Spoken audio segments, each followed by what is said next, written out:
Hello and welcome to the inaugural episode of Visceral Musings. I am your host, Cody Reed, and today I talked to my childhood best friend, Josh Smith. We got into it. We talked about growing up. We talked about the meaning behind our matching tattoos. We even trauma dumped a little bit. Do they end up together at the end? I don't know. You're going to have to stick around and find out.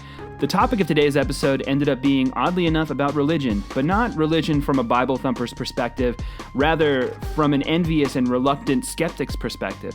Who knows, maybe by the end of the episode, we decide to convert to Mormonism. Or maybe we just renew our virginities and save ourselves for each other. There's only one way to find out. I love this guy, and I think you guys are going to love him too. So enjoy the half professional recorded and half phone recorded quality of today's episode of Visceral Musings. I will see you guys every Wednesday from here on out. Thank you for checking it out. It is really happening, folks. Let's do it.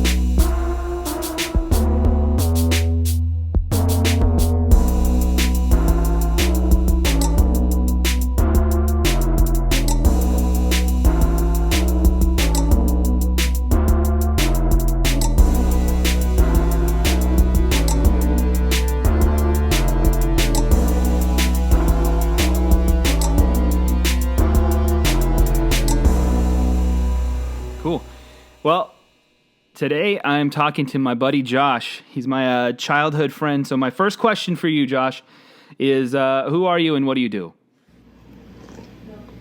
I don't know about the who am I question. I'm a maintenance director at the moment, but just got a job offer to be a car salesman.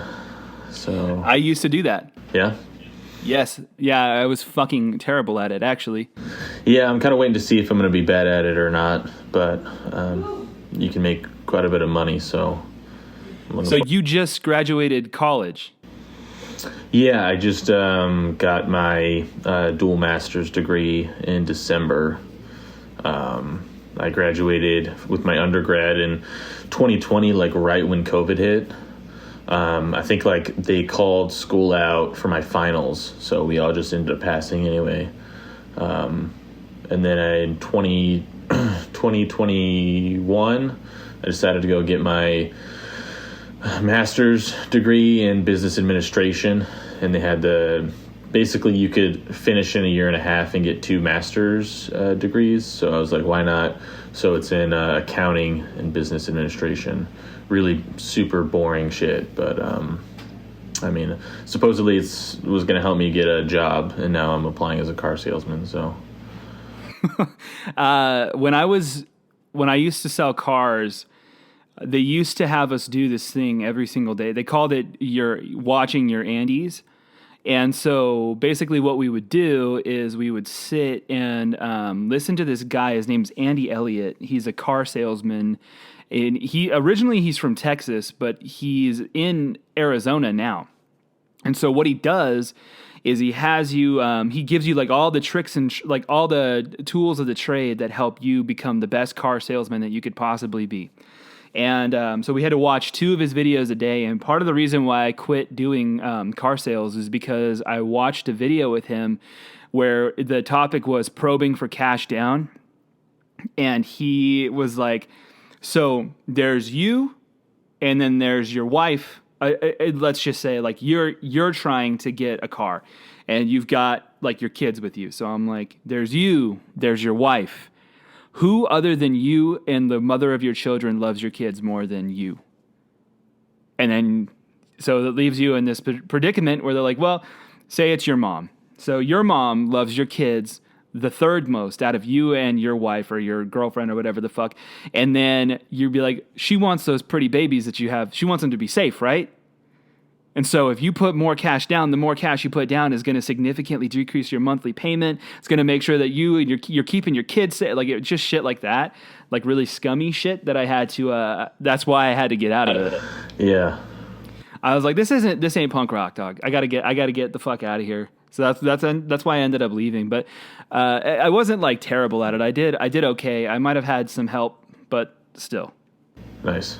But yeah, and then back to your question of who am I? I still haven't figured it out, so I don't know if I'll be able to tell you. No, that's okay. I think a name will work. Josh. Joshua. All right. Well, we are both from Sholo, Arizona. You're from I wouldn't say from. You live in Bellingham now, right? Yeah. I loved it out there. I thought it was really pretty. I loved going out there and seeing you. It was years ago now, like pre-COVID, but still. What would you say growing up in Sholo was like for you? Growing up in Sholo was like for me? Yes. Oh man, that's a loaded question. I mean, I hated it. Hated it a lot. I think that could probably sum it up the best. Not a lot of inclusivity with basically like sports, anything you wanted to do social wise. Which is, I think that's interesting, because when people hear of Sholo, when you say like, "Oh, I'm from Sholo, a small town in the northeastern part of Arizona," the first thing that comes to people's mind is just super liberal, very open-minded. But you'd be surprised. No, it's not like that at all. No, not even a little bit. Actually, quite the opposite. Yeah.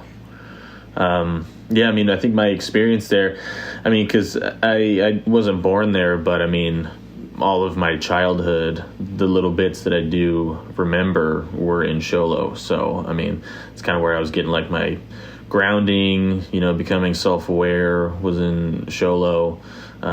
So, I mean, I had a lot of like, I don't know, weird experiences there, kind of coming into my own, and then slowly realizing that I didn't want to be there at all. And there was so much more out there to get to.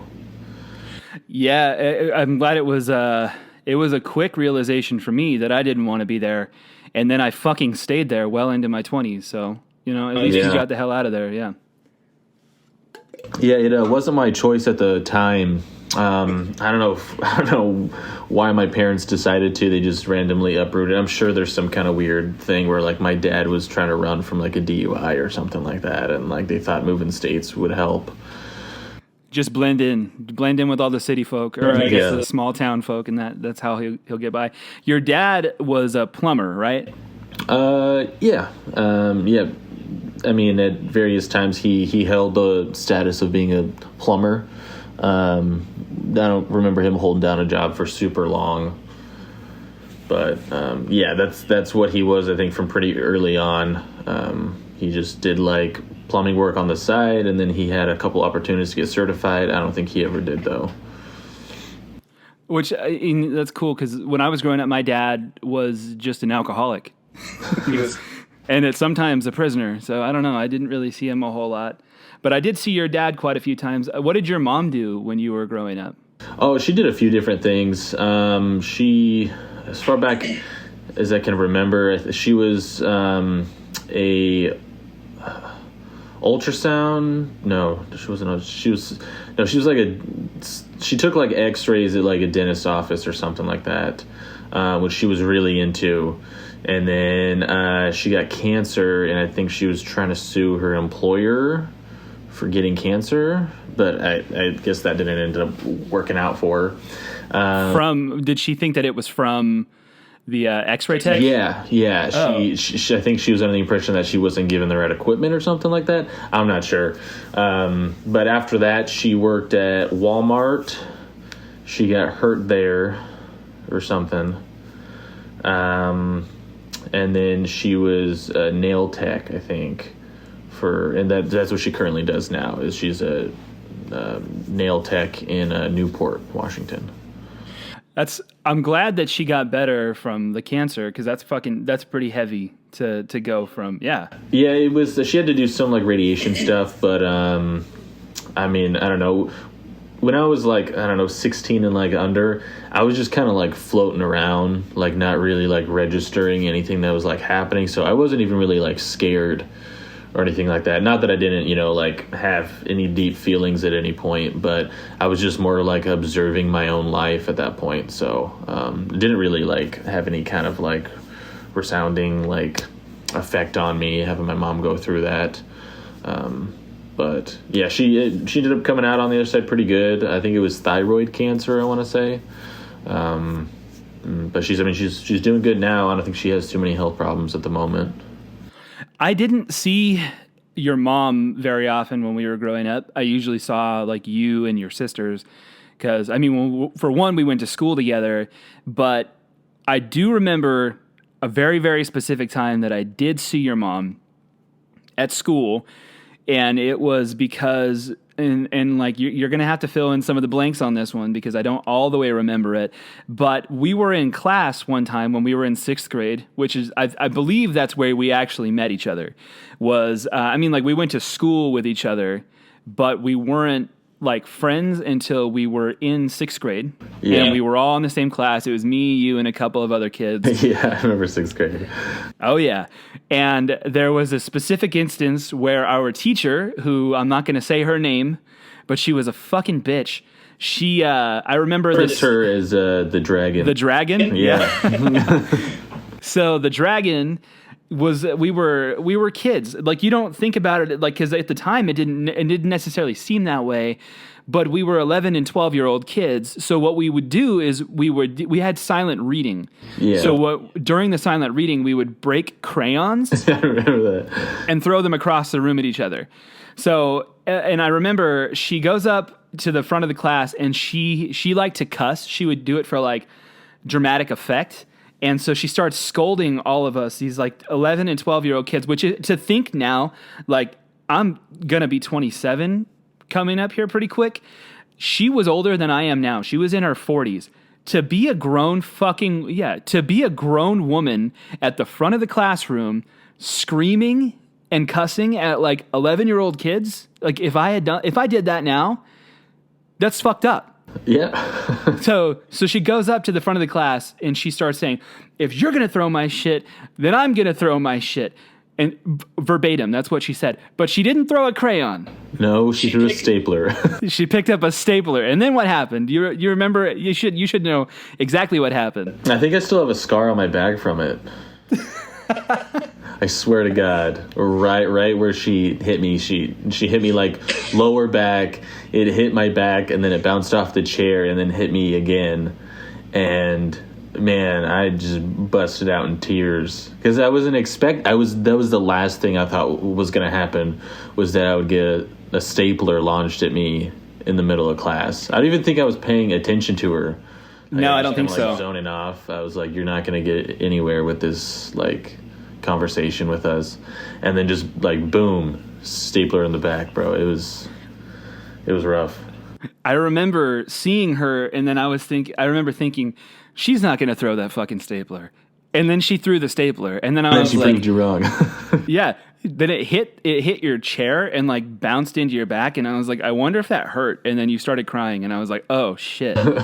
And then she runs over and then snaps back into being an adult, which is what she was first and foremost. She hit a kid with a stapler, and then I'm afraid of my mom when she gets angry. I think there's very few things in this life that are more terrifying than like an angry mother. Yeah. When I saw your mom get to the school to start that fucking conversation, I remember being terrified on your behalf, even though she was coming to defend you. I was scared. Yeah, my mom, I feel like she's always wanted to be like that mom. So having an opportunity to justifiably stick up for her kid was just like the perfect thing for her. She was waiting for that day that I got pelted with a stapler. Like it was her time to shine. I'm sure she knows the time and date too. Like she has it in her phone calendar at the nail salon. It goes off, and she's just like, "Oh shit." Well, our teacher, man, I have like so many like, I don't know if it's like the trauma from like childhood or what, but there's like I have few memories from my childhood, but I feel like I can remember a lot in that class. Like I think that was when like Obama was running for the first time or some shit like that. Yes, and I remember the mock election. Yeah, and then Tyler was talking. I think he was talking about like his dad and like how he didn't want to vote for him or something like that. And she just went off on him. Just was so pissed off that he was talking about politics, but then she ended up inserting her own opinion on what was going on into the conversation. Yeah, she lit him up. I remember that. But one thing, which I'm not gonna stay on this one for super long, but she used to ride a bike to school, but she was a big lady. And she would tell us all the time, like, oh, I love riding my bike because I get so much exercise. This is how I exercise and, like, get my my cardio in or whatever. Yeah. That bitch had a fucking DUI. She did not ride a bike for exercise. She rode a bike because she had a blow start on her car and she didn't want to stop drinking. Man, yeah. I found that out, like, when I was in high school. That the fucking dragon had a breathalyzer in her car and she couldn't blow a zero, so she just rode her bike. Man, yeah. Well, there was one time, I don't know if I ever even told you about it, but remember how I used to do choir? That was like the thing everyone was doing. Oh, yeah. Well, so in the bathroom, in the choir room, the lights were turned off for some reason. So I go into the boys' bathroom and they had put a big bucket in front to like prop the door open, but the door was closed. Someone pushed it closed. So when I walked in there, I was trying to find the light and I like busted my knee open on the bucket. And I like come out, and I was a pretty sensitive guy at the time. And so, I mean, I was bawling my eyes out because I like fucked my knee up. And, it was Miss Whipple. Miss Whipple was like, okay, go back to class. You obviously, you can't sing right now. You're hurt. And I go back to class, and I can't remember their names. Brianna was one of them. Shout out Brianna. And then there was those two other girls. I can't. They were in our class? Yeah, it was like, they were like... Sierra and Autumn? Yeah. Yeah. And so they were all talking to our teacher, and I come in and I was like, Miss Whipple sent me back because I hurt my knee. And she like looked at me and she's like, you don't need your knee to sing. And it just kind of funny at the time, but I was so pissed off. But then like her posse of like girl students started to all like laugh at me. And oh man, I was so pissed off. So I just went and waited for the buses or something, and it was only like 12 o'clock. There's nothing worse than being like accurately burned in front of everybody. Yeah. She got you. So I did want to highlight one thing that I remembered about you. It was one of the things that I don't know why it stands out so much in my memory, but I remember when we were growing up, you wore jackets all the time. Always had like a zip-up hoodie. Yeah. But you had an iPod Shuffle. And the iPod Shuffle had the way that you skipped, for all the fucking people that are younger than us that have no idea what the hell I'm talking about, it was how you listen to music. And the iPod Shuffle, this one model of it was like a rectangle. Mm-hmm. And it didn't have a skip button on it. It was attached to the headphones, but you broke your headphones. Yeah. So you could only skip up. You know what I'm talking about? Yeah. So I used to sit and watch you click, like you'd have the fucking thing going like all the time to try and skip through. I remember that so well. I don't know why that's what stuck out with me, but I definitely remember that so well. Yeah, I feel like sixth grade is one of those times. Fever dreams. Yeah, or I feel like I remember it most out of like any time in my life. I actually remember when I think we first talked. I don't know if you remember it or not. It was on the bus. I don't. No, because we lived in the same neighborhood. Yes, for a little bit. Yeah. We rode the same bus. Do you remember Pat? Of course, yeah, the bus driver with the hair plugs. Yeah. Yes. Good old. I got banned from that bus because I used to be such a little fucker. That was my whole thing. I would always just try to I was always going for the laugh, and then I was so funny that I wasn't allowed on the bus anymore. So my mom had to come pick me up from school. That's why in junior high, I know you remember in junior high, we used to just walk everywhere. We'd get off school, we'd walk to the park. We'd go get sodas from Circle K, then we'd go back to the park, walk around, walk home, because I wasn't allowed to ride the bus. Oh yeah, I didn't. Yeah, I didn't even know that. Yeah. Well, with Hair Plug Pat, he he was he had like a bus monitor, and I wanted to be the bus monitor, and it's not because I wanted to like tattle on kids or anything like that. It's because it was the only person that could walk around on the bus while it's moving. Smart. But I obviously looked like a chump because, you know, I was like ratting on other kids and all the shit that they were doing. And I remember I came and I like sat down like next to you because I had to sit down for something. And I can't remember exactly what you said to me, but you had asked me like why I'm doing it. And I was like, because I got to walk around on the fucking bus when it's going.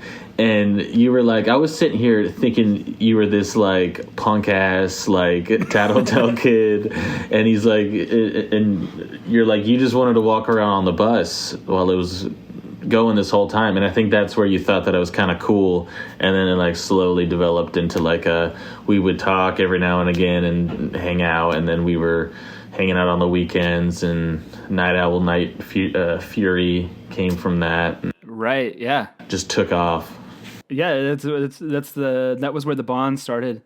I found out that you weren't a Boy Scout, and I was like, oh shit, he's just a lot smarter than I am. Which I can fuck with that. There was a time in junior high, I want to say, so because we went to the same school, not only the same, like we were in the same sixth grade class, but we stayed in the same building for I want to say like 6 years, because they changed it was called Sholo Intermediate School. It transitioned from being the intermediate school into being the junior high also. So we were there from like, what was it, like fourth grade on to eighth grade or something like that, but like there were spaces in between. Yeah. So we were there for, I guess, like 4 full school years or whatever, but it was it felt like forever. Or I guess 5 doesn't fucking matter. We were there for a long time. Yeah. So there was an auditorium on the outside of it, and I talked about this with our friend. Well, you remember Zach Perkins? Yeah. I was on his little podcast called The Desert Rats, and it somehow or another came up that we had done we did the talent show, we did "Sugar We're Going Down" by Fall Out Boy. And like we grew up in a strong Mormon community, so they made us change the lyrics, and you could not play any instruments, and you didn't want to sing. No. So, and they say a lot of the time that the person doesn't pick the instrument so much as the instrument picks the person, and your weapon of choice was the triangle. Yes, sir, it was. And from what I remember, you got up there, you hit that first initial ding, and then saw that the entire school was sitting in the crowd, and you didn't want to play the triangle anymore. Yeah, no, the probably one of the few times in my life where I think I started to like realize what anxiety was. Oh yeah, and hitting the triangle and then like seeing everybody, because they all thought it was funny, because it was funny. It was fucking hilarious. It didn't translate that I was doing something funny. It translated that 300 plus kids are laughing at me. So yeah. I remember the way that you guys had the like song, like the stand for it. I was right in between you and Josh, and I like slightly hunkered down so my eyesight, like you couldn't see my eyes because I was like right in the way of the stand. So I gotta say, yeah, when I actually heard you and Zach talk about it, I had this, because I completely forgot about it, I had this like like the anxiety of it hit me like once more, because I think I blocked it out, because it was pretty embarrassing. I don't think anybody even really still thinks about it or talks about it, but yeah, I think that was the beginning of my anxiety, was whenever the hell that was. Oh yeah, it's a different kind of, because I stayed in that where like I was trying to play music in front of people. It doesn't ever go away. Like when you get up in front of people and you look out, and like, because there's been times like throughout the years that like you've actually gotten to come and like watch the band when we were doing it. Yeah. Like I remember seeing you in Flagstaff in like I think maybe once in Phoenix too. Like when we would have a show out of town. And Yeah. you showed up to him. You and a couple of your friends and stuff. So then that was like the junior high era. We had for a time our own language. I don't know if you remember it or not, but I definitely do. And it was something along the lines of it was boner alert, and it was my dogs. Oh, man. My dogs are barking. Yeah. I remember. It's okay to use names or not. Redacted. And I remember we would go. I would go up to her because man, I had a crush on her from like I don't know, second grade, just up, like just in. I could not get myself to like ask her out or like talk to her or anything like that. So just kind of like somebody that we know that thinks me and you are kind of funny. And I remember going up to her and telling her that when I clean her clock or my dogs are barking or something like that. And I'm sure she picked up on it that I was trying to say something. Oh, man, I forgot about clean your clock. I forgot about that one. You know where that came from? That one I do remember. Okay, so that one came from my... redacted. Got in a fight when he was in I think we would have been like 4th grade or 6th grade. He was in 4th grade, and he got in a fight with this kid who is deaf. Because they had the same teacher. Her name was Miss Q. And Miss Q... kept telling redacted. She's like, redacted. You pick a fight with redacted. He's going to clean your clock. And then, so redacted. Kept getting into arguments or whatever, like, I guess in sign language. And he ended up cleaning his clock in front of everybody. And then went up to Miss Q and told her, Miss Q, clean my clock. He said it to her. And then that's where clean your clock came from. But I don't remember what the connotation was that we used to use. I think it was equivalent to like a salad toss. Oh, okay. I like that we were early on to the like ass eating. Yeah. I mean, it was before it was all the rage. Now it's like in foreplay, basically. So yeah, this was still underground at the time. And I was a big kid. I had an appetite. So I mean. Oh yeah. So I did eat many a butt from here over the years. I didn't even know that about you. I'm glad to hear. Oh yeah, dude. I don't know. I don't fucking care. I'm down with it. I think they should put it in like the food pyramid, man. I mean, everybody got to get it done. You gotta get it done to you too. I mean, it's quite the experience. Probably gonna cut that part. That's all right. That's just for. I just want you to know that I've eaten ass. I'm not ashamed of it. You can put in there that I have, and it's happened to me. There's nothing to be ashamed about that, I mean, I'm not a work 9 to 5, and then have my butt ate. I mean, there's prep to it.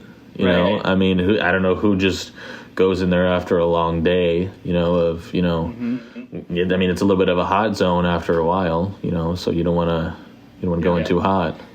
Yeah, if you've been working all day, so has your ass. So, oh yeah. If you need a shower, so does your ass. If you have an ass, clean it before it gets eaten. It's like produce. Think of it like the food pyramid. Most things in the food pyramid need to be washed before you eat them. Exactly. Yeah. Exactly. So when we got we made it all the way up to high school, and I actually was going to touch on that redacted. We both had a crush on the same girl at the same time. But do you remember there was a rift in our friendship for a time because she asked me to go to a dance with her, but she didn't tell me that somebody else had already asked her, and she lied and said she had a date. And then she brought me with her. She was like, I told this guy I have a date to the dance. Will you come with me? And I was like, sure, yeah. So I go to the dance, and it was you. Yeah, I do remember that because I think she asked, or like Zach, one of the Zachs, I think it was redacted. Maybe that was his last name. That's been a million years. I think he was going to go with her, but he got sick or something. And so I was like, oh, sweet, like she's available. I can ask her to go to the dance. And she's like, oh, I'm actually already going with somebody. And she didn't tell me who. I was like, oh, like, that's totally fine. You already had a backup. It's all good. And then showed up. And I remember I was upset about it, but I was like, you know what? At least maybe I could just get a dance with her, and I was trying to look at the bright side. And I went up and I asked her for a dance, and she's like, I just don't want you to get the wrong idea about us. And I was like, I think you going with my best friend already put the idea in my head, but that's all right. And I think that actually, I think subconsciously that ruined dances for me, like all through high school. Right. I didn't go to them either. I got like depressed every time I would go. So that was one of the weirdest things that happened, and that was like Valentine's Day. So we still had the rest of the school year, and then I think summertime was where we really hit our stride. Oh yeah, definitely. Oh yeah. And so I'm gonna skate over a couple things because I know I'm gonna circle back to them. So when we got out of high school, I remember distinctly the first time that you and I hung out. You came back to Arizona on a road trip with an ex-girlfriend and a friend at the time. Yeah. And I went and met you at Oregano's. Yeah, I remember that. Yeah. Yeah, I remember showing up and you were balling out. You were paying for everybody's food. Not like, I mean, we bought our own shit, but you were buying for everybody else at the table. And you were like, get whatever you want. And they fucking did. And then I remember at the end of it, you're like, when I told you could get whatever you wanted, I didn't mean that as like a challenge. Yeah. I laughed my ass off at that. Yeah. And then so when you did that, and I was nervous because I was like, dude, this is gonna be weird. I haven't seen Josh, and well, at the time it had been like 4 years, and then we get done with dinner, and I remember walking out, and for some reason, I just gotten really big into Run the Jewels. So this is like, I think I might have been 19 or 20. So Run the Jewels 2 had just come out, and I was like, do the fist and gun with me. So I had you put the fist out, and I did the gun, or maybe vice versa. Doesn't matter. Yeah. But then you were like, I don't even know what that is. And I was like, I don't care. Just do it real quick. So we took the picture like that. And then I was like, you got to listen to Run the Jewels. So then every single time I saw you, and I have chronicles of it, us doing Run the Jewels, like 2016, 2017, so on and so forth. And then I remember I stayed with you in... What was it? You had an apartment in Phoenix for a little bit, and I only stayed there the one time with you before you went back to Washington. Yeah. So, and I'm prefacing only slightly. Are you a big fan of Run the Jewels? Yeah, I mean, I wouldn't say that I'm like an avid listener necessarily, but I mean, I like their music. I mean, I think it's would I have? I don't have any kind of like particular like music taste. I kind of like everything. So I mean, I wouldn't say I'm like the biggest fan. I mean, would I see him in like concert, something like that? Definitely. But I mean, it's not on my like top 3 playlist songs. Right. And so with that being said, you do have a Run the Jewels tattoo on you. I do have a Run the Jewels. It's probably one of my biggest ones too. Yeah, mine's not as big as yours, because I got the smaller half of it. Yeah. But we do have a matching Run the Jewels tattoo. And one of the things I knew, because I hadn't seen you in a while, it was another stretch again. When I went back to Washington, we're hanging out in Bellingham. We finally got through. We got through to like a tattoo artist that was able to take in a couple of walk-ins. And I remember I was like, "Do you even like Run the Jewels that much?" You're like, "No, but I want to get a matching tattoo with you." You're like, "I like Run the Jewels, like they're great, sure, but if you want this, I'll get it." And I was like, that is so fucking punk rock. Yeah, I thought that was so fucking cool. Well, I don't know, like I feel like people with tattoos, there's a lot of weird, like, I don't know, like the way people talk about them, you don't want to regret it when you're older and shit like that. And I'm like, if I am 80 or 90 years old and I'm on my deathbed and I'm thinking, I'm like, fuck, I shouldn't have gotten that tattoo on my leg of that band that I really wasn't super into.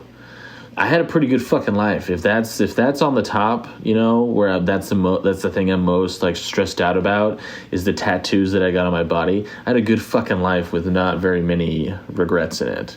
So I just feel like tattoos they just aren't that big of a deal, and it's kind of a cool way to kind of represent like different chapters. I mean, I have some really religious ones. And I do not believe in God. Coming back to we're coming back to that. Yeah. So keep that in mind. There is, so for reference, that I have the gun and he has the fist with the jewels on it. Specifically Run the Jewels 2, because that was my favorite album of there. It still is my favorite Run the Jewels album, and I wanted to get it immortalized in some way or another, and then also having Run the Jewels be like such a mainstay between you and I thought was really special to me. So getting that was really important. There's 2 letters underneath of it. Yes. And so on my leg it says NO, and on your leg it says NF. Do you know why that is? Night Owl and Night Fury. Yeah. Right. I've heard tale of the Night Owl and the Night Fury, who were these 2 kids, allegedly. They could have been grown men. They could have been children. There's no telling. They were vigilantes who used to patrol the streets of Sholo, Arizona, primarily after school. Like after 3:30 p.m. That's typically when you would see the fabled Night Owl and Night Fury. Two men donning sweatpants and masks that concealed their identity. Yeah. Deep voices. I remember. Okay, so and this I've is only where ever I'm heard tales. And when people used to say all the time, they'd say that you guys look like Night Owl and Night Fury, and they would even go as far as to call them Cody and Josh to their faces, and I that was always strange to me. But I now looking back, that I'm in my mid-20s, I can see the resemblance. Yeah, definitely. I can admit it. So for those of you who are not from Sholo and you have no idea what the fuck I'm talking about, Josh and I used to dress up like vigilantes when we were in 8th grade, summer of 8th grade going into high school. So we were not exactly like children, but we were still kids. And we would use fake names, the Night Owl and the Night Fury, which are both stolen from Watchmen and from, I think, How to Train Your Dragon. And we would go out and defend the streets. We would carry golf clubs. We'd go to Safeway. We'd go to, you name it, Safeway, the city park, wherever. It was more of like a loitering club, right? And we would just we try to talk like Christian Bale from The Dark Knight. Yeah, I mean, if there was actually any situation that arose, I think we may have sprung into action, but. I mean, other than a little like racism here and there wasn't really a lot going on in Sholo. Right, and for good reason too. I think that it was the presence of us was actually pretty threatening or intimidating. Yeah, and I can't say. I mean, like now it's been 13, 14 years. I can't speak to like, did it not ever happen while we were looking for crime? Because there was no crime, or because we were there? Who knows? I like to think it's because we were there. I think. We were the threatening, like we were just making our presence known, and it in a way it struck a chord with lots of criminals that like now is not the time, because like there are no cops, like we don't call 911 here. We have the Night Owl and we have the Night Fury. Yeah. So I think very important. The last thing I'm going to ask you for our interview segment is there is a rubber duck that we have that came from Ballyhoo, which is it's in Ballard, Seattle. It says "Be Mine" on it. It's a little rubber ducky that came out of a, what do you call it? Like a vending machine, a quarter machine. What is the significance behind this ducky? Yeah, I think it's just, I think it's like our friendship is kind of what it represents to me. Represents the opportunity to meet every, it seems like every 2, 3, 4, 5 years, and trade it off. It's actually currently sitting in my kitchen. Right. Yeah. And for me, for a time, it was I usually keep it on my entertainment center when I have it. But yeah, so essentially every time Josh and I meet up, this duck that we got from a slot machine thing, I don't know what you call those things. Like, it comes in those little capsules. Yeah. And they have their own little like capsule machine inside of Ballyhoo, and you can put in a quarter and you get a random thing in the little capsule. So we happened to get a rubber ducky, and I took it back to my brother's apartment, and I was like, we should trade this off every time we see each other. So I'll keep it this time, or whatever it was, and then I had the duck for a time, and then when I saw you, I gave you the duck, and then, and I haven't gotten it back yet because it's been so fucking long since we've actually, now that COVID's kind of chilled out for like the last year or so. Yeah. Up until now, we haven't been able to see each other. But I don't think I've ever told anybody like the actual story behind like why there's the duck that's sitting in. I usually like to keep it a secret. I'm like, don't worry about the duck. It's fine. I don't think anyone's ever asked me about it, which is kind of weird because I just have this tiny rubber duck. Like, it's like on top of a picture or something like that, like on the wall, which, come to find out, it also seconds as a butt plug, which is great. It's so versatile. You modded it out. Oh yeah.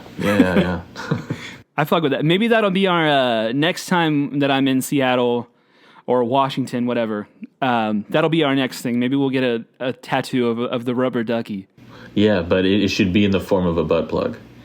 I don't give a fuck. I'll do it. Thank you guys for listening to this episode of Visceral Musings. Right now, we are taking our very first ever potty break, and we don't have any sponsors. Who knows if we ever will. Instead, what we're going to do is we're going to shamelessly plug my band's first ever tour. Negative 32 will be live. First up, we have Las Vegas on March 21st at the Eagle Airy Hall. March 22nd, Berkeley, California at 924 Gilman Street. That's right, you heard that correctly, 924 Gilman Street. March 23rd, Carpinteria, California at the Carpinteria Skate Park. March 24th, we will be in Anaheim, California at the Doll Hut. March 25th, we will be in Long Beach. And then March 26th, we're wrapping things up in San Diego, California at Winston's Beach Club. This entire tour is going to be Negative 32 as well as Vacant Skies. Once again, thank you guys for checking out this episode with my buddy Josh Smith. Let's get right back into it and let's talk about some religious shit. All right, so we touched super briefly. You said that you had tattoos that were symbolically religious to you. I remember when we were growing up, whenever you do the Pledge of Allegiance in an American school, they usually they'll follow it up by saying, "Now you can take a moment of silence." And I remember so vividly when we were kids, even though we goofed around literally all the time, every time I looked at you, you were the only kid in the class that had their head bowed, observing the moment of silence. Mm-hmm. And I knew for you at the time, this was a religious thing for you. And I'm like, I fuck with people a lot. And I'm sure I gave you shit over being religious at some point. And, but I want to know, because when we opened up into this and I wanted to segue into something that was, important to you so that we could talk about what you want to talk about. One of the things you highlighted was religion. And I want to know why the subject strikes such a chord with you. Yeah, it probably strikes a chord with me just because I think I was raised really religious. I mean, when you saw me in 6th grade, we fucked around all the time. But yeah, I mean, I devoutly believed that what my mom was telling me was the truth. And it was kind of, that segue out of religion was really tough for me, because I think it probably started because I've always been really curious about stuff. So like I like to play devil's advocate, and it's not to challenge somebody or try to trip them up. It's more of from a place of curiosity. So I remember asking my mom. I had said, I was like, you had always told me that God knows what your plan is. Like, he knows what's going to happen to you, when you're created. And I was like, something about that bothers me. is I was like, there are people that go to hell. I was like, if God is he's creating these souls, he's creating these people, he's bringing them on earth. I was like, doesn't it seem pretty honestly fucked up that he's creating these things knowing that they're going to burn in hell for all of eternity? I was like, if you knew that, when you got, if you had a baby, that it would suffer its entire life in agonizing pain, would you have that baby? She's like, no, probably not. I was like, so in that aspect, I was like, why would God knowingly create something that he knows is going to suffer? Seems like irresponsible. And she's like, no. God only knows what's going to happen to you until right before it happens. I was like, well, you've never told me that. I was like, how do you know that? She's like, God told me. And that was when I was like, what the fuck is going on? Oh, shit. He made an appearance. Because God's been notably absent for the last 2,000 years. Yeah. Albeit, easily. Maybe if you're a Mormon, Joseph Smith, he elected the saints of latter days. But up until then, he's been more than silent, I would say. Yeah, and there's a lot of really valid questions, and honestly, not to bash religion. There's a lot out there, but without a doubt, the Christian Bible is the best piece of literature ever made. There's a Edgar Allan Poe story, and it's about a gorilla that gets released or it escapes. I think there's even a movie that you can watch about it. And there's a lot of the way that he worded the writing, a lot of people were like, is he racist? Because there was some kind of sexual innuendo with this black gorilla and these white women. And people were like, is he racist or is he making a commentary, on society? And that's why he's such a good writer, is because he saw that there was two separate demographics, the racist people and the people that, are probably more liberal leaning, that want a commentary on the way society views black men, and the disparities between, white and black culture and how, black men preying on white women, that whole deal. The reason that, because nobody knows if he was racist. He wrote he wrote a story that appeals to two completely opposite demographics, and people argue over what he meant behind it. And that's what the Bible does. Is it's written so perfectly that it doesn't matter your narrative or what you want to preach.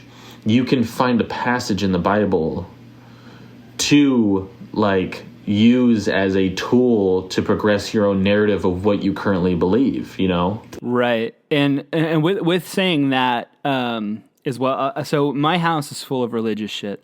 It started off as a joke for a long time, but then I got genuinely interested in it because I thought it would be funny if people came here. And I told one of my ex-girlfriends, I was like, I have an affinity for the statue of Ganesha, the clearer of obstacles, because I thought that it was so unsettling. I thought that the human body with the elephant head and the multiple limbs, I was like, it fucking freaks me out. And so she bought me a statue of it because and that's, if you know me, you know that that's fucking perfect. I love that. So I have that up. But then I started buying things, and one of the things that I bought, which I think speaks perfectly to the point that you were trying to make, is the Psalms for your everyday life. And so it goes through, and you can basically pinpoint it specific things like whether it's depression, divorce, if you're disparate or whatever the fuck it is, whatever the case may be, you're poor, you're going through financial ruin. There are passages in the Bible that are so oddly on the nose for something that's written so long ago that, and I would say the same, I don't take away from people that enjoy this thing, but you have to also understand, and the Bible also, any religion teaches tolerance to a certain degree of other people's beliefs, that when I come across certain things like this, that I feel deeply in the sense of like, this is something that somebody believes in, and I think it's beautiful. And that's the only way that I can really, really put it to you, is that I wholeheartedly agree with you. I think it's one of the best things that's ever been written, and I think it's beautiful the way that it teaches people to love thy neighbor. I love the way that it highlights, the accomplishments of so many the things that you accomplish in life come within. But where I start to stray away from it is that these certain things, they harken back to God. And so I remember specifically this one time that we were outside of, it's the Trump store in Sholo, Arizona. It's not where it used to be, but in its old location, we were outside of it because we were like, dude, we got to fucking see this place. So we were going to go inside, and then there was a homeless man outside, and he comes up to us and he says, like, do you guys have any money? And the guy who was with me at the time, let's call him Tyler, he pulls $5 out of his pocket, broke. This guy was broke. And he hands it to him, and he gives the homeless guy the dollar, and he was like, thank you so much, God, and then takes the money and walks away. And I was like, I took such issue with that because I'm like, in your view, and like it's a very honest view that this guy has, God gave you $5 today. But in reality, Tyler gave you $5. That's why I've always said that my faith is not in a deity or a professed, like, organized religion, but it's in people. And so I feel like people discount their own achievements by giving such, they give all their praise and all of their gratitude goes straight to God. And I get that some people need a place to place their gratitude. For me, it's typically within another person or within a group of people. And I believe wholeheartedly in people. That's where my faith is. Yeah, I think that if, on that topic, like somebody thanking God for somebody giving them money, I think that's great. I think if you're able to, view it in that light, that God did that thing for you. But I also think that you need to recognize the bad things that God allows, in that children's story, that like animated cartoon, God came through and killed every firstborn that didn't have goat's blood marked on their door. That's some like old school, like biblical shit. So if we're sitting here, we thank God for all the good, and then, we get so upset at, Satan for all this other awful shit that happened, and people can say, it's free will that causes it, if it's either God is all powerful or he's all good. He's not both. God being all powerful and all good wouldn't give like a 3-month-old child bone cancer. That child is not capable of sin being at 3 months old, So it's a really tight argument when you get into these. If you say this person did this bad thing or they sinned and that's why they're being punished, it's free will. But there are so many different cases where, and it's always the greatest argument, because every time I'd ask my mom these questions that would trip her up, she would be like, there are some things that we can't understand about God, but it's God's plan. I was like, well, whatever, if God had a plan to give a 3-month-old baby bone cancer, I don't want to be part of his plan. Like whatever shit he has lined up for me. And I know that can come off like disrespectful and stuff. And if whatever religion is right, and I don't want to bash those people for it, I just can't find any real like logical sense when it comes to very specific situations that we see on a daily basis. That's what I have a hard time with. Right. My fiance, she was raised Muslim, and she still believes in the faith. Probably one of my best friends, other than you, he's a devout Christian guy. He's probably the most like real, I think, version of being Christian is. He's a amazing, wonderful guy. He has a second kid on the way. He acts how I think, what the ideal Christian person, should act like. And he fully believes it, and I've always been really jealous of that. But I've always kind of, especially lately, I've turned to science, I mean, especially after watching Interstellar, I had this like fascination with like stars, like the galaxy, thinking it gave people anxiety thinking about it, but I always felt better thinking about like how small we are, how insignificant we are. It always made me feel better. But if I had to be honest with you, lately, might be kind of an interesting thing to say, but I think there are aspects of science that you need just as much faith in as you do religion. What do you think that is? Well, I mean, if you really think about it, I mean, there's science-based stuff that you can physically see, you can physically prove. You can do at home.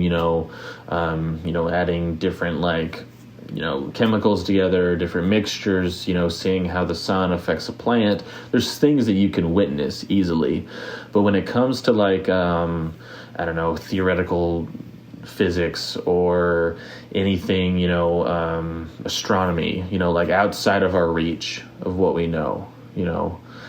There is no, sure, we get a little bit more of physical, based evidence. You can see a picture of it or a video, but I think that, it's unless you experience things yourself physically, I think I personally need more faith in the fact that what I'm being shown is real. There's different, galaxies out there. How the fuck am I supposed to know that? I've never looked through a telescope and seen a different set of planets, or, I've only ever seen Instagram videos of Saturn. I've never actually physically seen it myself. So I just feel like when there is low level stuff that you can see science-based, that's, you're able to see for yourself in person, it's so much easier to accept all the other shit that's kind of fed to you that you're not able to physically experience yourself. Right. What do you think it was about the movie Interstellar that kind of piqued your interest in wanting to know more about the galaxy or space as a whole, as you put it? I think a lot of it has to do with Einstein's theory of relativity. I mean, there's more than one section of it, but in Interstellar, there's time passes by differently when you're closer to a black hole because of the way that mass and space and time all interact with one another. So right. The closer you are to a black hole, the slower time affects you. And I mean, it even happens here on Earth. I mean, it happens on such a microscopic level. So I mean, if say me and you were twins, we were born at the same time, and they put there was nothing wrong with it, it's going to work forever. They put a watch in both of our pockets, and say that I fly planes for a living and you work in an office. Because I fly planes and I'm moving faster than you are, there is going to be a very small discrepancy. If me and you meet up at 30, there's going to be a small discrepancy in those times, because how mass and time and space all affect one another, time passes by. So I think that's one thing that kind of fucked me up, is trying to wrap my mind around the fact that if you go at the speed of light away from the Earth for, 10 years and you come back, 20 years passed for you, but, a million years passed on Earth. That's shit that's I'm more inclined to believe it just because I know that there's a lot of science behind it. But that in itself, it's theoretical physics. It sounds so science fiction-y. Where you're telling me that you can time travel into the future, because that's what it is, and I'm supposed to believe that, but not believe that there's a magical guy in the sky that created us. Right. So I just feel like there's some level of, I'm sure there's a lot of people that might disagree with me, but I think there is so much about science that we can't physically observe ourselves, that you have to have a level of faith in what you're learning.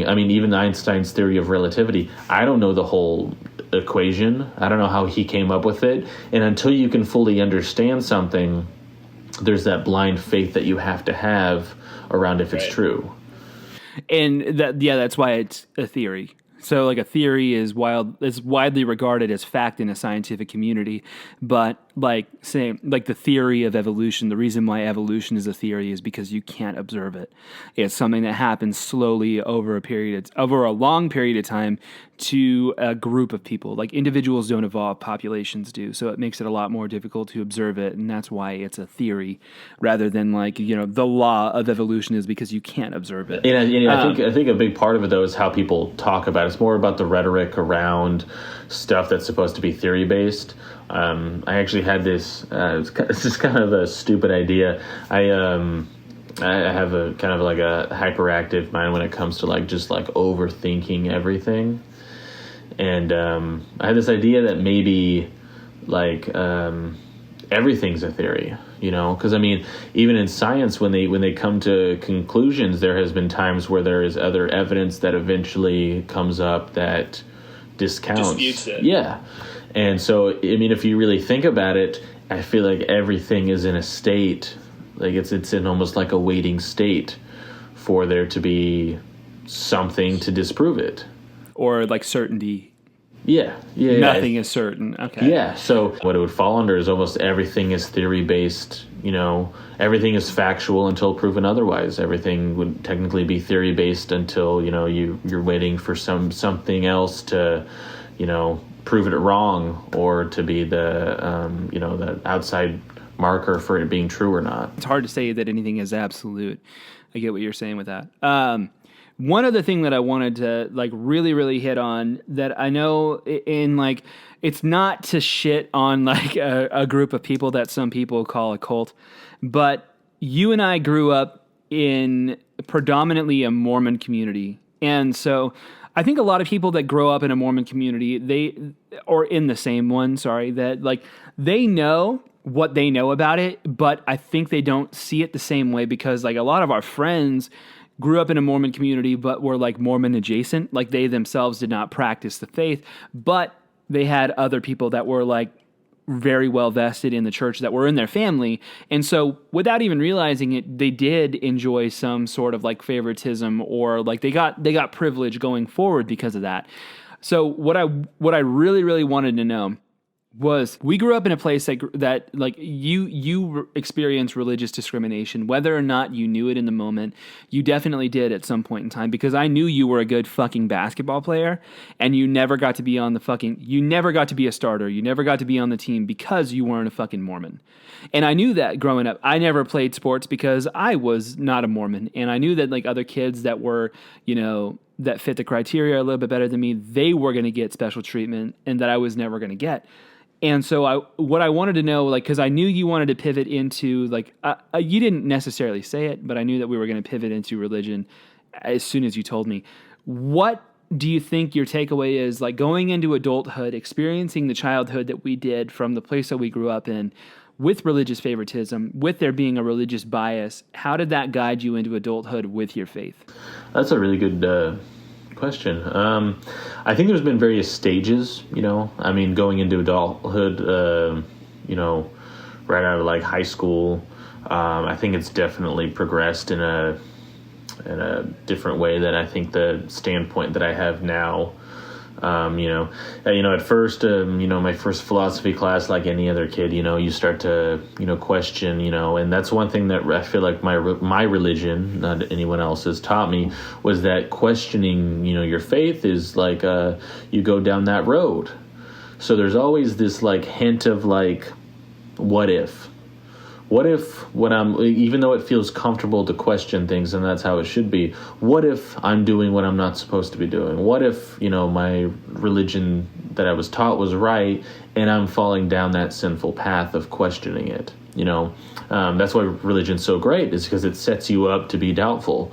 But I mean, coming into adulthood, I think my most recent kind of like revelation is that I mean, having a fiance that's Muslim, I mean, there's questions that I respectfully ask her all the time. I'm like,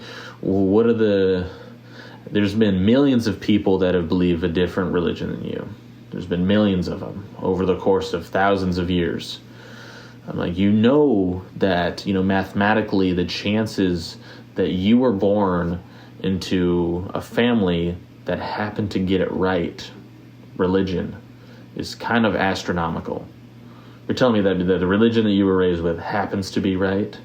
It's kind of we like to challenge each other like that, and it's not out of a place of me trying to question her faith or anything like that. We like to have fun here. Yeah. And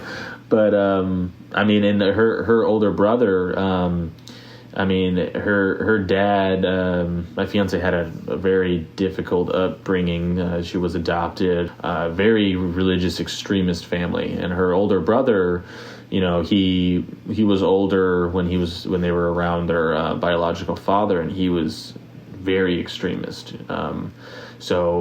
He's more Christian leaning now than anything else, and I kind of find myself, especially after my senior year at Western. I know it's a very liberal school, but I had a North African authors class, and I got a chance to read The Veil and the Male Elite.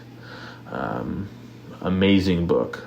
It's one of those books that you can hear a sentence and it seems so like there's only one way to view it, and then it completely counters how you can view this one statement. And it's basically what the book is about is this, she's a feminist Muslim woman, and she's basically defending, in a sense, her religion, although it seems very misogynistic in a lot of the biblical texts, she kind of explains it from her point of view, from a feminist point of view. It's really enlightening. So I always felt that, especially after kind of like my religious trauma growing up with my mom, that I was always maybe, not saying that it's necessarily right, but more, leaning towards Islam than anything else. And it was really funny meeting Malika's older brother, because he's the exact opposite. He was raised, radically Muslim, and he's more Christian leaning, if there is such a thing, So I think that just, being raised, especially around like predominantly Mormon, my idea of religion, I think everybody's just trying to find a reason for everything. And I can't bash anybody or be upset at anybody for having, for wanting to believe in something or wanting to come up with reasons why we're here. I have a hard time, with not having any religion myself, being able to come to terms with the fact that, nothing happens when you die. Like, does that seem like it makes the most sense? I mean, I guess sure on some level, but, then like, what's this all for? It opens up a whole streamline of questions, I mean, like, I think the lack of religion, it can be similarly straining on certain levels than it can be having a religious faith and struggling with believing that it's true or not based solely on faith alone. So I think that, like I said, early on I had a really tough, kind of like no nonsense view of religion, kind of hated it. Anybody that was, had a faith was just annoyed by it. But I mean, as I've gotten older, I realize in a sense it's necessary for some people, whether they're actually right or not, and I'm just ignorant, or or the other way around. Yeah. And too, with that, so many other people that indulge in religion, or that they take their faith, and a lot of people that I know too personally, they take their faith really seriously, and they're fucking amazing people. And so, like, very envious of it. I would have to second that. Yeah. Yeah. I mean, I think I don't think I've ever been convinced of anything. And honestly, I don't want to get all sappy on it. I think the only thing that I've ever in my life have been genuinely convinced of, and it kind of freaked me out, was me falling in love with Malika. I think that, and that's what I was, honestly, we didn't like officially become boyfriend, girlfriend right off the bat, is because I was so freaked out. I was like, I even told her, I was like, I don't believe in absolutes. So that's my, just like how I was raised, my view of religion or the world around me. I was like, I've never felt a feeling that is similar to like, I know the ground's not going to fall from underneath me when I go to walk outside. And not to, kind of change the subject or anything like that, but I just, that's one thing that I think the religion is kind of brought on, is that I don't believe in absolutes. But as I've gotten older, I think there are certain absolutes that I think I do believe in. Right, and I fuck with that because I know when it comes to certain things, like you want to be, getting older is scary, but the wisdom that comes with getting older is irreplaceable, and that's what I think about the most when I think about getting older. That it's not only a privilege, but the wisdom that comes with it is like something that you can't force or manufacture. It has to come with like being around the block or being traumatized. And so it's one of those like ugly things you have to go through to get something so perfect.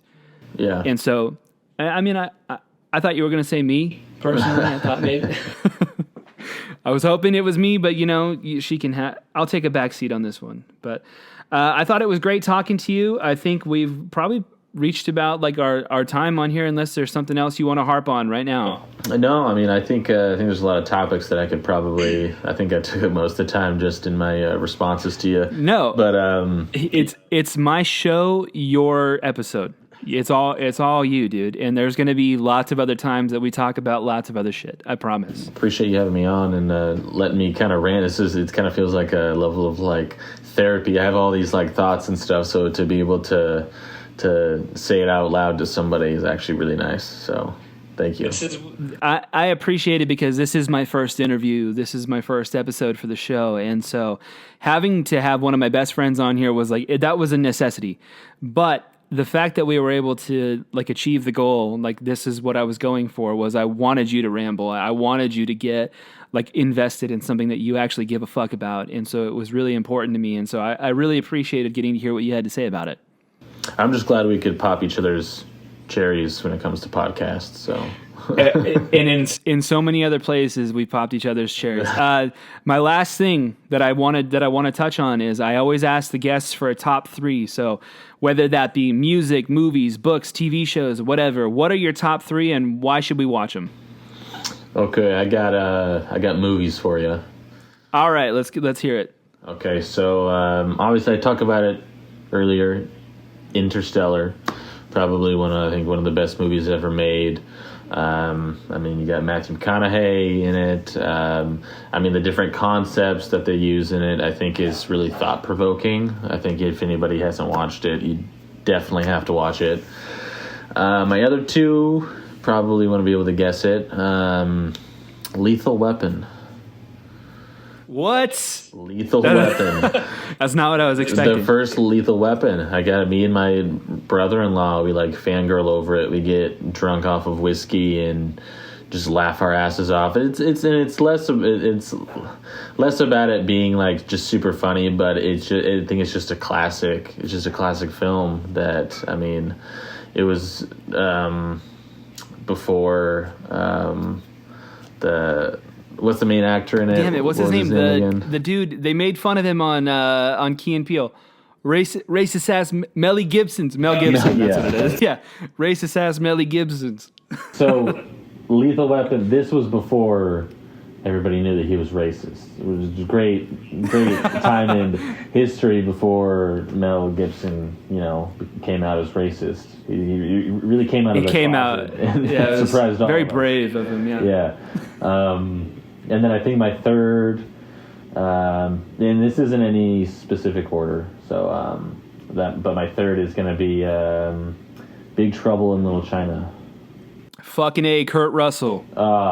Yeah, just I cannot. If I had to watch a movie for the rest of my life on repeat, it would be Big Trouble in Little China. I laugh my fucking ass off every time. It's hilarious, yeah. The old guy with the long nails, he's fucking creeping on the like young, like green-eyed girl. It's fucking golden. Yes, Snake Plissken, right? Yeah, Snake Plissken. There you go. Hell yeah. All right, dude. Well, I really appreciate you taking my call. I'm glad that you were up for being on here. Yeah, I love you, dude. I can't wait for us to hang out again. I'll have to hit you up as soon as I get to Washington, but I hope you have a great night. And again, dude, I can't thank you enough for being on the first episode of this with me. Thank you for having me on, man. Love you, buddy. Love you too.